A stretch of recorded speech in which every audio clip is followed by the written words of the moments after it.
Hey everyone, welcome back to Let's Play Chrono Trigger. I am Mega Freak 400, and here we have a secret tab hidden in this hallway. You want to make sure to grab that.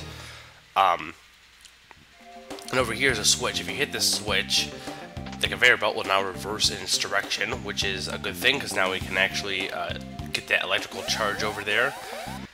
And here we have more laser guards. These guys aren't that hard to defeat. They're more just a nuisance of anything else. But yeah, I do apologize. I'm recording this later in the week. I might say some things I've already said on yesterday's episode because I really can't remember, and I've also been sick the entire week. Like, my whole group of friends basically got hit with sickness, everyone in our major, because I think one of our professors was sick last week, so I think that might have been the start of it. But everyone's been just, congested, just general cold sickness. But the thing with this charge, if I didn't mention it, is if you don't want to stand in there, you want to quickly just jump in and then jump out. And then you'll be able to bring the charge with you. I thought it was one of those, the longer you stay in, the more charge you get. That's not the case. It's more of a, jump in, jump out. And as soon as you touch it, you will be instantly charged to the max. So you definitely want to start running from that point, because if you stay in there, you'll be wasting the charge, which is what I was doing. And if you leave the room and come back here after getting the doll, you will get another tab, as you see there, which is quite useful.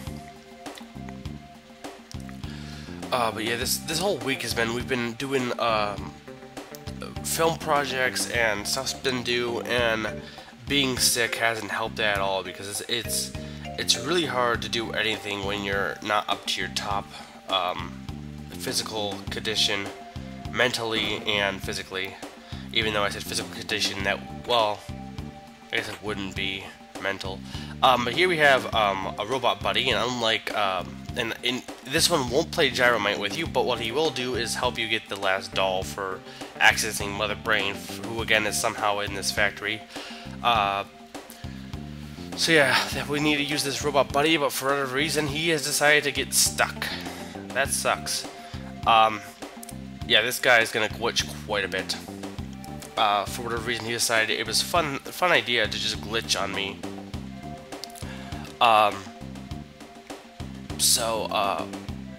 What else can I talk about? Well, there's been more. I'm one of my friends said this. I can't officially confirm it, but Duke Nukem Forever, I talked about that in Echo on Tuesday, and supposedly it's made by the company who made, or Take-Two, who also made Borderlands, and I think it is going to actually get released this time. But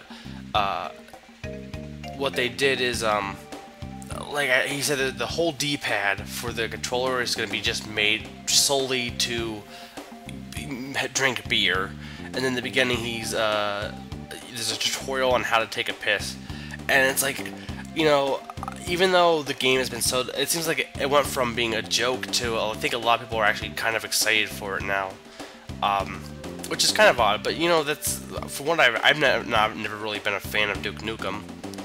In fact, the fact that I'm talking about him twice in 1 week is kind of, odd for me at least. But I think one of his catches for his games is the fact that he is so so cheesy. A lot of his stuff is really out there, and that's where the humor comes from.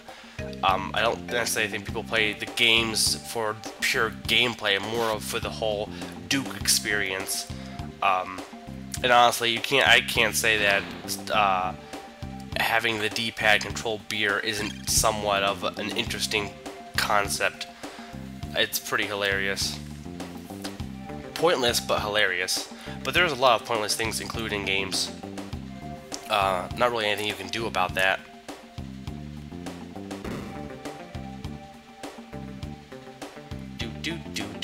So I'm gonna go up to the area I need to get to.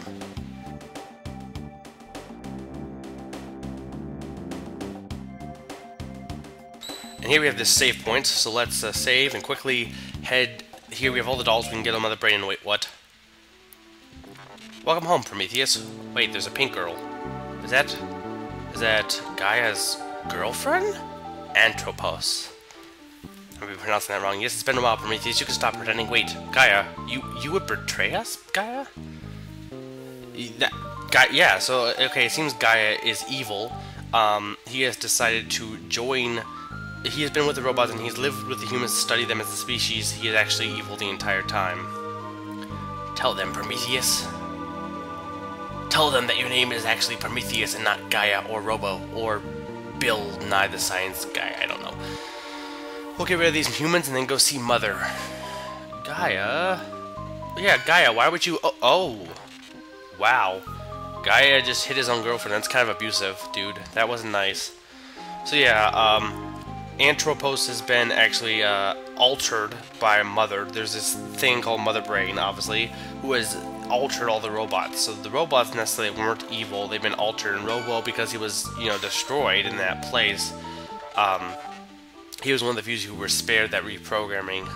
Or one of the few robots who, yeah, who was spared the reprogramming that Anthropos is, yeah, I think it's Atropos who has faced. Anyway, this battle will only be fought with Robo, and it's not that hard. You just use your strongest attacks, and then whenever you need to heal with Heal Beam, it's pretty straightforward. But for whatever reason, it can take a while, and it took a while for me, probably because I should have just used the shock move the entire time instead of just other attacks. Yeah, it's not that difficult of a battle. It is, you know, kind of an abusive fight. I mean, Gaia is just killing his girlfriend. I mean, first it happened in TTYD, and now he's actually doing it in this game. That's just kind of... He has bad luck with girlfriends. And if you don't know who Gaia is, it's Gaia Christian 9, who's a part of CSS. I always keep, you know, I've said this before, but like a lot of people in our group will just casually mention people's names as if everyone who ever watches the videos knows who they are.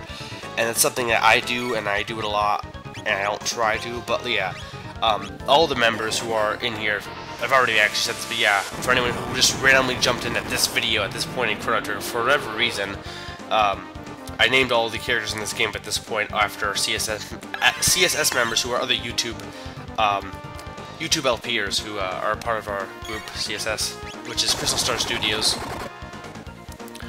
But yeah, there's a lot of inside jokes between us. So anyway, yeah, back to the abusive fight between Gaia and his girlfriend. It's not a very difficult fight. It's more of actually kind of a sad fight because here's this person who he loved, and he has to beat her up because she's evil. It's cliche, but it's a sad cliche. It's one of those things that, yeah. And here's, did I ever explain, there are some moves, I think I have, but I'm going to explain again. There are some moves that only work in certain situations, like right here. Area Bomb will only work when you're next to the opponent, so you can't use it like if you're way over there. I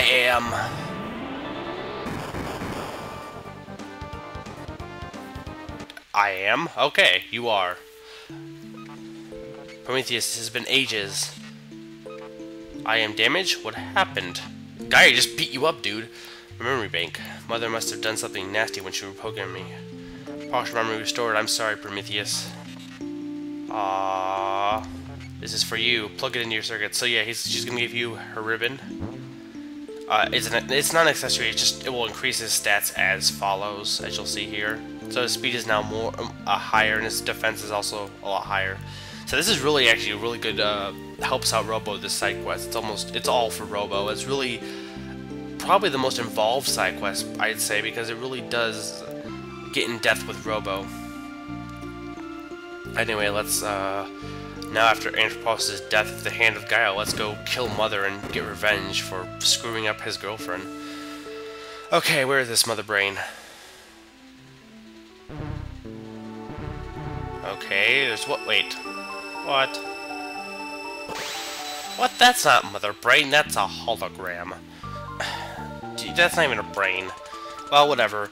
That is Mother Brain, who is the hologram who is controlling the entire factory. And she's also the easiest boss of these side quests. Personally, I would say she's the easiest boss. This is because, well, as you'll soon see, let me explain after this. So yeah, Gaia is explaining how humans have taught him much. He will not betray his friends, and Mother Brain is saying, "Foo hoo hoo. Don't make me rich, you have emotions. I'll just show you just how human you become. So yeah, she's basically saying that humans are worthless, we gotta get rid of them, we're the robots. Skynet, blah blah blah, yeah. She's Skynet, basically. Kind of. So anyway, here's why Mother Brain really, really sucks. First off, you want to charm a male off her. I think it's white male, but you can charm white male off her.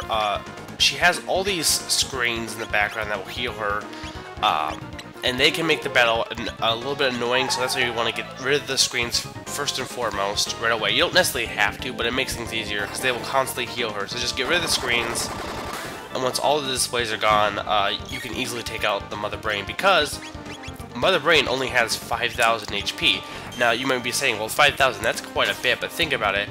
Some of your just attacks by themselves do at least 1,000 damage, so that's 5 turns, and you have 3 characters, so that's like, what, 2 turns you can almost get her down. She's not that hard of a boss. You just can go down really quickly, and really it's kind of pathetic, but considering the entire factory is kind of complex, you know, it's a nice thing that it's not, you know, overly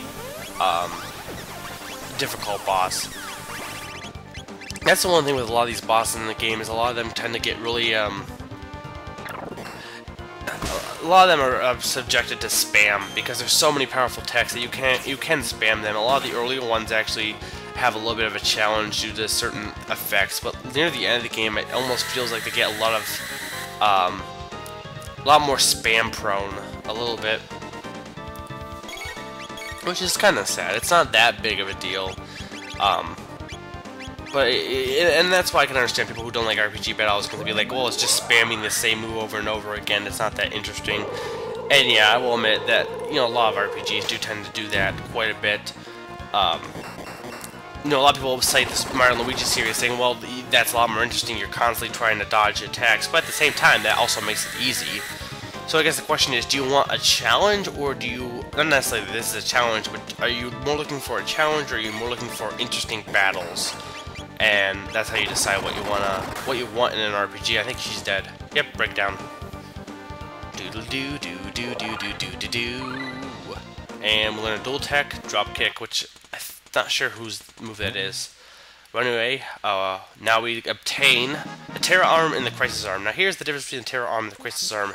Terra Arm is Robo's best weapon. The Crisis Arm, a lot of people think it's really bad, and it's not. What it basically means is, it says that attack power changes below 10 HP. Basically what that means is if I think the digit that you currently have is like 649, it will be the best weapon in the game, but if it's 1, it will be really, really low. So it depends on the last digit of Robo's attack power. But that's all the time I have. This has been Mega 400 reminding you, pudding.